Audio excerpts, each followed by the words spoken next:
Live from the campus of Penn State University, this is PSN News. It's Wednesday, October 25th. We have all you need to know about a new route coming to State College Airport, as well as an update on a local criminal case. We also have more on the expansion of a Center County Institute, along with entertainment, sports, and weather. Stay tuned.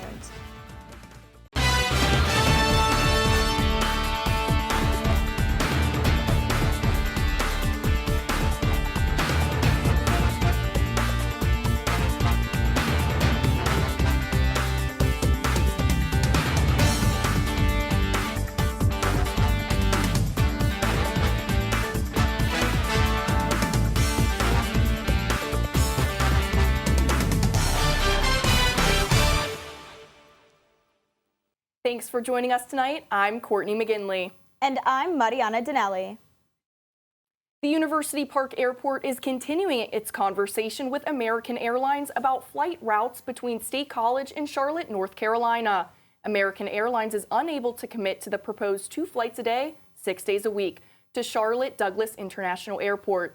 Last year, the airline only offered seasonal flights in March and April with services on Saturdays. A decision is expected by December, but the UP Airport will continue pushing for the desired 2 days of flights. 3 Center County nonprofits received $23,000 at their annual reception. These nonprofits pitched projects at the reception in hopes of receiving a grant from the Giving Circle. The money was awarded to Center County Youth Service Bureau, Habitat for Humanity of Greater Center County, and Housing Transitions. Since the Giving Circle was founded in 2006, over $200,000 in grants have been put towards Center County organizations that continue to make a difference in community members' lives. The Public Safety Training Center in Center County is expanding. The $4 million expansion is providing educational training to first responders in 18 counties. About 5,000 first responders train every year, which required the center for training spaces. With the renovations, the building will now feature 4 classrooms, an ambulance bay, and a shower room. A Center County judge granted dismissal of all charges against a man accused of raping a Penn State student in 1995. Scott Williams was arrested in 2021 for raping and beating a woman outside of her apartment building. Since the victim was unable to identify her attacker due to brain damage, police relied on DNA evidence to make an arrest. In June 2022, the defense filed a motion to suppress evidence and dismiss charges. A judge has since moved to dismiss these charges. Williams was released after posting a $100,000 bail and will go to trial early next year. State College is yet again starting to experience a spike in temperatures, and summer weather is creeping into October. Tyler Hughes with Campus Weather Service has the latest details. Take a look.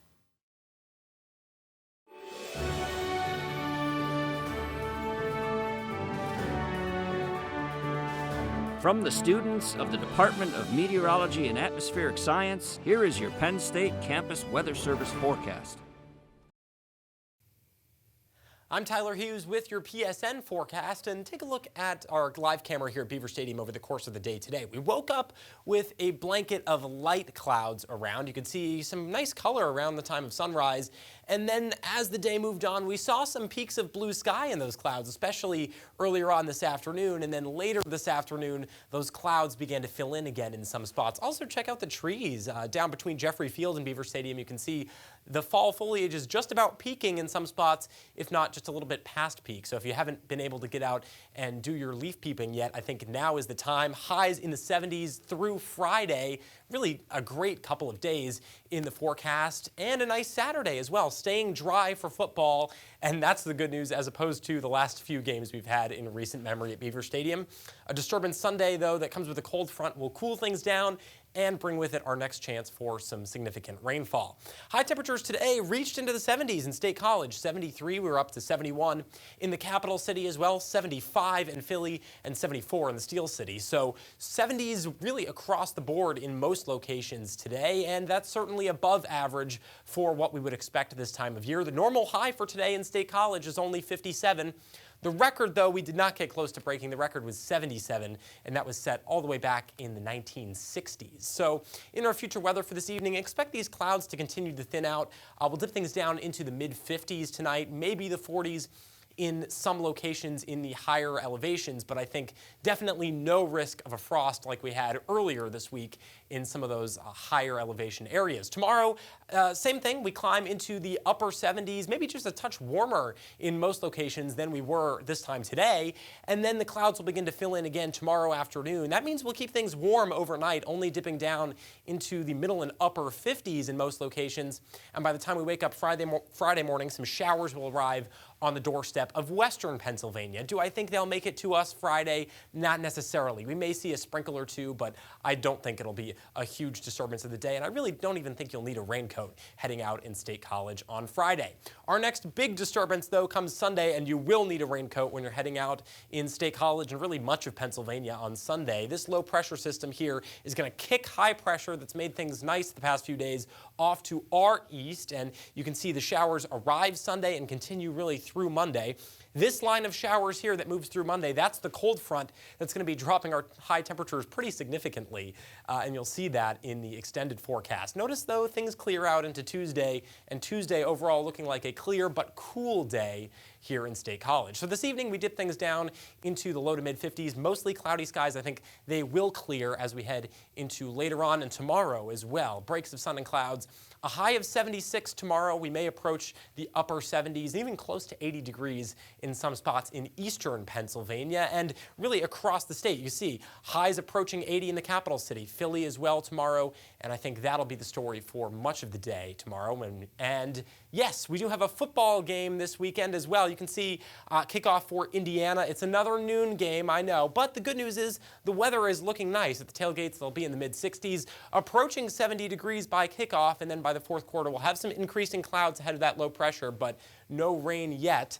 Things will dip down into the 50s as well. So overall, a pretty nice football game. You can see, though, we're taking a ride on the temperature roller coaster, right? And we hit the big drop on Sunday. Sunday highs will drop into the 60s and then eventually the 50s by the middle of next week. When we take a look at the rest of the 7-day forecast, notice by Tuesday, look at that, a high of 48 to approaching 50 degrees in State College. Wednesday, highs dip down into the middle 40s in most locations. And yes, that means for many of us, another freeze will be on the horizon for the middle of next week. For PSN, I'm student meteorologist Tyler Hughes.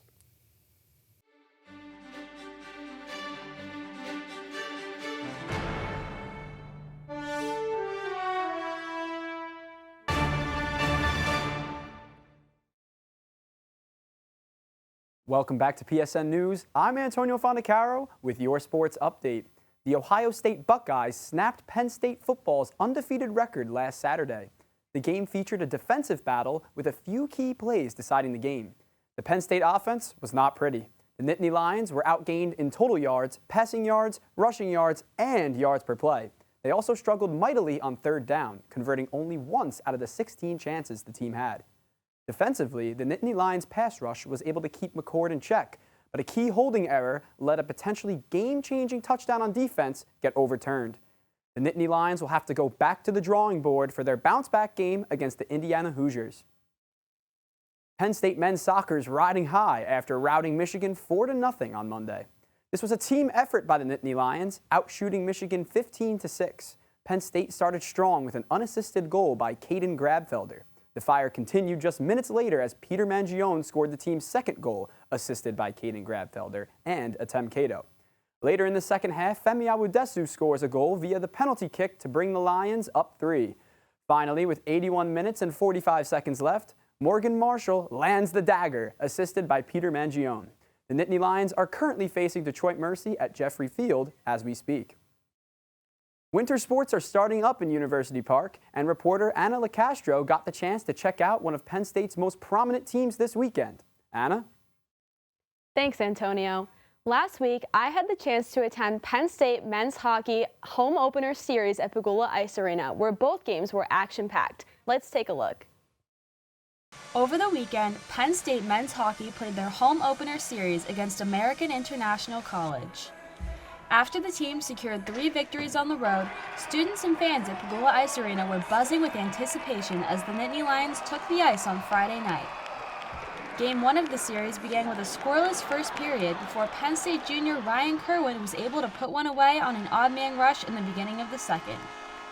Just 2 minutes later, the Yellow Jackets found the equalizer with a shot which deflected off Jordan Biro, who was tripped at the top of the crease.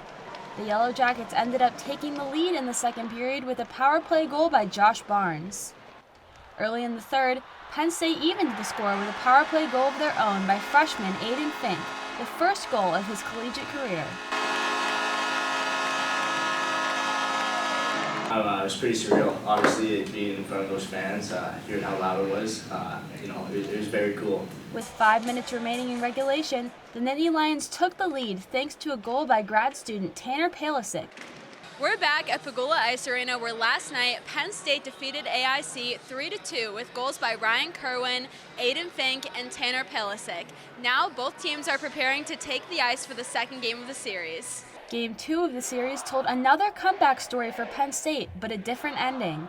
AIC opened the scoring on an early power play, giving them the 1-0 edge early in the first.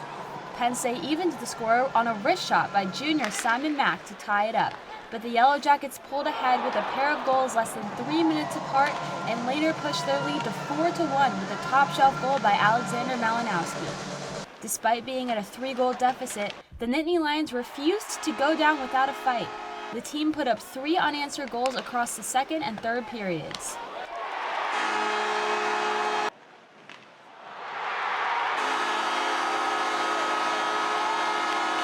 Despite their comeback run, a goal by AIC's Casey McDonald gave them the 5-4 edge before Brian Kramer sank an empty netter, sealing the 6-4 victory and handing the Nittany Lions their first loss of the season. For Penn State Network News, I'm Anna LaCastro. After splitting that home opener series, the team will go on to play Alaska Anchorage at home this Thursday and Friday. We'll continue to keep you updated with all things Penn State athletics. Back to you, Antonio. Thanks, Anna. The World Series is here. The ALCS champion Texas Rangers and the NLCS champion Arizona Diamondbacks are set to face each other in Game 1 of the World Series this Friday at 8:03 p.m. The Diamondbacks played a rough 7-game battle against the Philadelphia Phillies to punch their ticket to the World Series. An 11-hit day for the D-backs got it done in their 4-2 win in Game 7. The Rangers also played a 7-game championship series to make it to the big one. After being behind in the ALCS 3-2, the Rangers won Game 6 and Game 7 in dominating fashion, stunning the Houston Astros. The Rangers open up as a slim favorite to win the World Series and also have control of a home field advantage in a potentially key Game 7. That's all for your sports update. After the break, Daniel Dempsey has the latest in the world of entertainment. Stay tuned.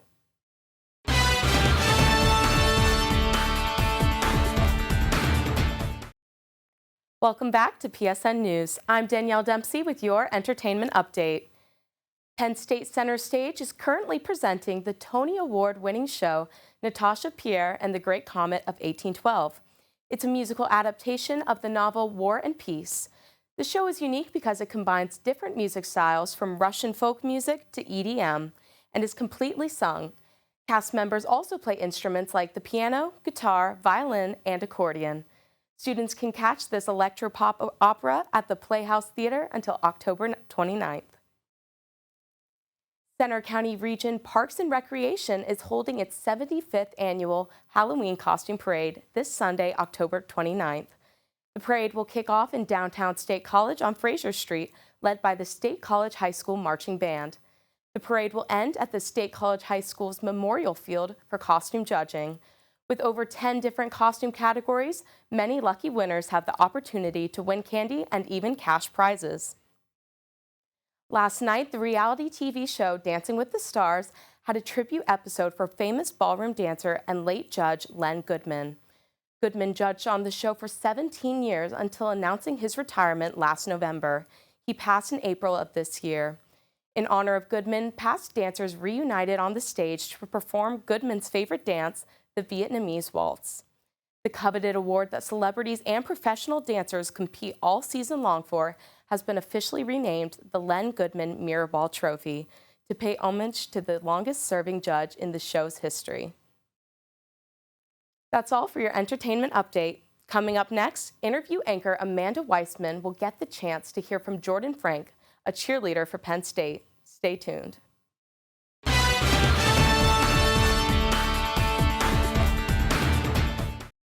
Welcome back to PSN News. I'm Amanda Weissman, and with me tonight is Jordan Frank, a cheerleader at Penn State.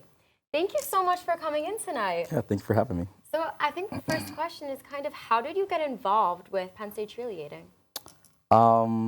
Long story short, I met a guy that's not like one of my best friends in one of my classes last year, and I was like kind of trying to search for something to do at Penn State. He was like, yo, you should really do the cheer. Oh, he was a cheerleader, by the way. Okay, yeah. And he was like, yeah, you should really join the team. And I was like, okay, yeah, cool. But yeah, no, he brought me to a few practices. Like after my first practice, I like fell in love with the sport. I went to like a few more practices, fast forward, started talking to the coaches, and I actually got like recruited early of last year, so yeah. So since you just like got involved with it during college, like has there been any other sport that was similar to it that kind of made you be like, yeah, I want to take him up on this offer? No, cheer is very unique, and I've basically done every single sport known to man, like through childhood and whatnot, but no, cheer is completely different to what I've like ever done. I've danced as a kid, so it's kind of similar. Yeah. But other than that, yeah, no, cheer is its own thing, but I love it. Super fun. Wait, so what's that like cheering in Beaver Stadium? Like, what's that like? Incredible. It's so loud. That's like the first word that comes to my mind is just it's so loud. But yeah, I don't know, if you would have told me I was cheering for 107,000 people every Saturday, I'd think you were crazy, but yeah, it's insane. I love it. Yeah, and kind of like the bigger picture of that too, what's it like being part of like a Penn State sports team, like one of the biggest like colleges with such amazing sports? Yeah, I mean, it comes with its pros and cons. I mean, you have to remember like you're always being watched as a Penn State athlete. Yeah.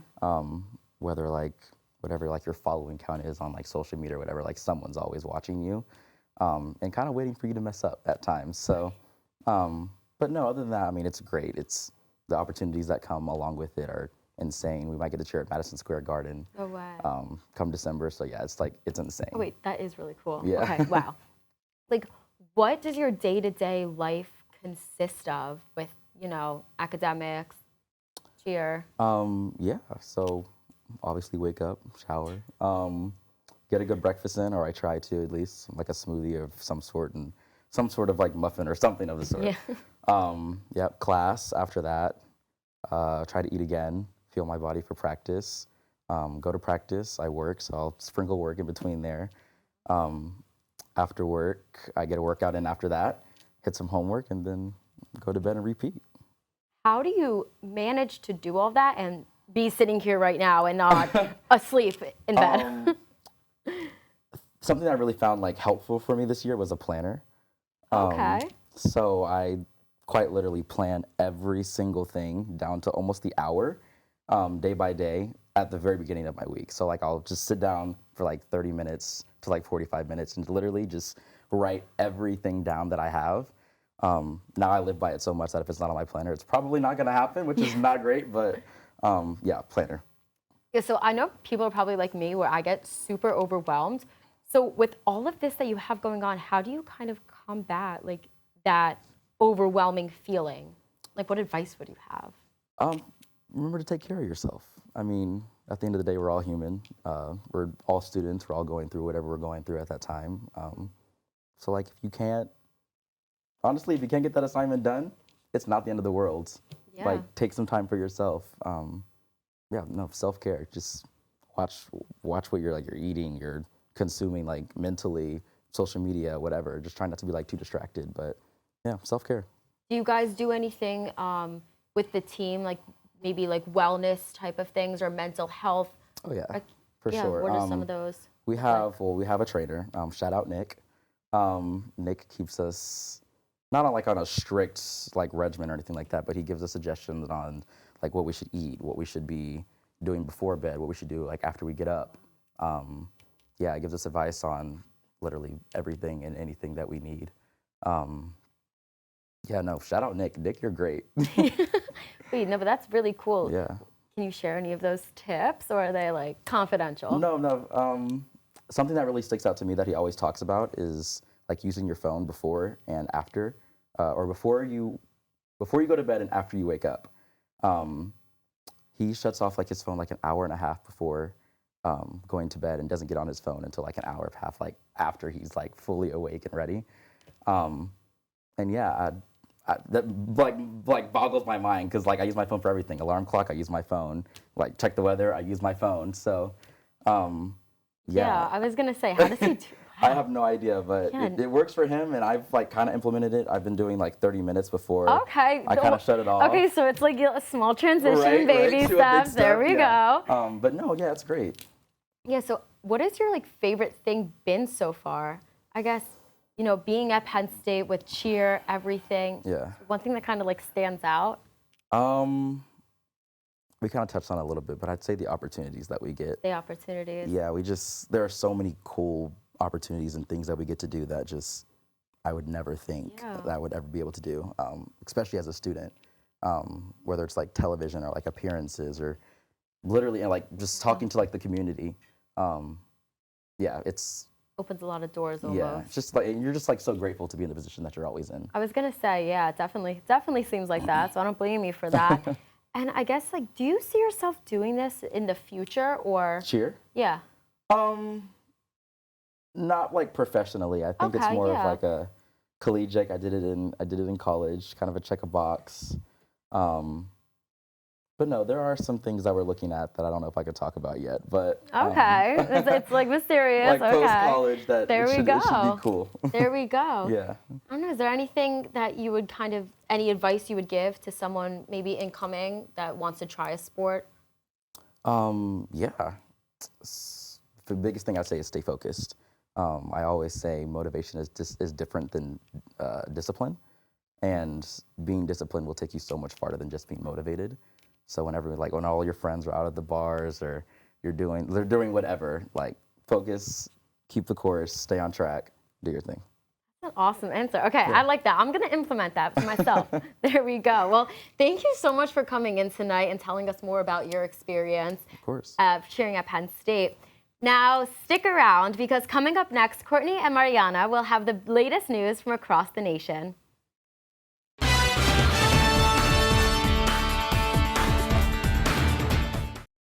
A statewide alert has issued in Tennessee as the manhunt continues for a man who shot 2 police officers outside of a Dollar General store 20 miles from Nashville. John C. Drake Jr. is son of Nashville Chief of Police John Drake. The police chief said he and his son are estranged, and this is not his first criminal offense. The 2 officers shot are Ashley Boylejack and Gregory Kern. They're currently in stable condition.